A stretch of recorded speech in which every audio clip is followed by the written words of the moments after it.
Curating content for your social media channels is a great way to consistently stay active on each channel with less content, demonstrate industry thought leadership, and to build a community, all while saving time. So what is content curation? Content curation means gathering content that's relevant to a particular topic or area of interest and then sharing it with your audience. It doesn't mean passing off someone else's content as your own.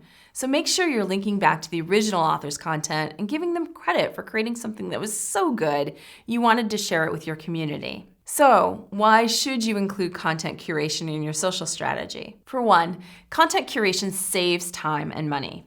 You know as well as we do that creating your own content takes a lot of time. But when you turn to your community to see what they're sharing and what they're writing about that relates to your own business, you'll discover an entire world of existing content and ideas that you can share on your own channels. Secondly, content curation builds industry connections. When you shine light on other people's work by retweeting them or linking to their blog posts, you're showing them that you appreciate their content and you think it's worthy of sharing, which is a great way to build your network. Building industry connections through content curation can also help you extend your social reach. Let's say I'm a really big fan of a certain brand. If I find that your brand posts content from the brand I like so much, then I might check out your brand to see what you're all about.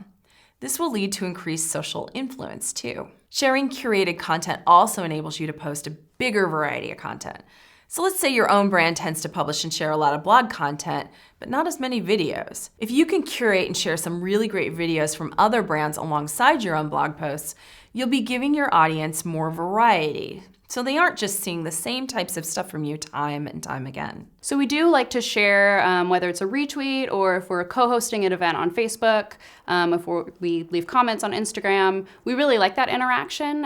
If it's something that we feel perhaps an author or another bookstore has said it better, we want to share that voice and just let them speak it. If it's already been done perfectly, we don't want to try and change that in any way.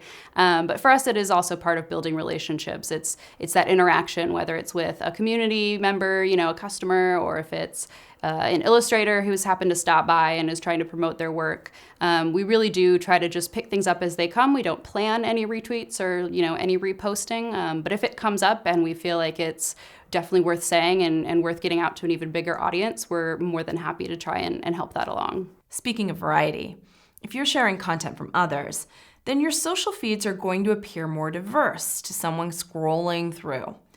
For example, if I know that your brand not only publishes quality content that you create, but that you also publish industry news and other quality content in the industry, then I'm going to start looking to you as someone who really knows what they are talking about. That's right, content curation shows your diverse knowledge as a thought leader. I'll see you as the kind of brand that posts on social to create value for your audience, not just to promote your own brand. So what are some tips to curating content effectively?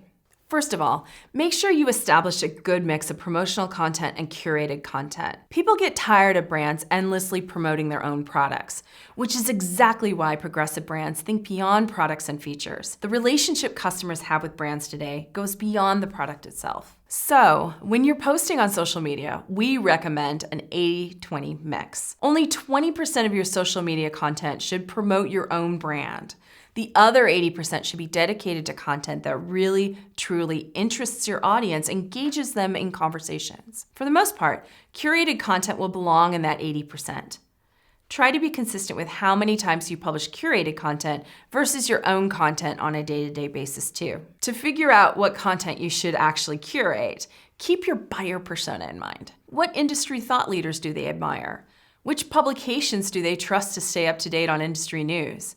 What other brands that aren't your direct competitors do they follow and want to hear from? Use surveys and other methods to understand your customers. The best thing to do is to get on the phone with some of your customers who represent an ideal buyer and ask them who they follow and who they want to hear from on social. Knowing who your audience is interested in learning from will give you some great ideas for whom to keep track of and curate content from. Pulling from a consistent set of sources will also help you save time, but make sure you spread out the posts from the same sources. There are a few content curation tools out there that can make things easier. I've included a list of good ones here. Make sure you screenshot it and check them out for yourself. Before you choose the content curation tool you'll use, make sure you really understand the role content curation will play in your social media strategy. A one-person marketing team should start simple. Begin with the free options.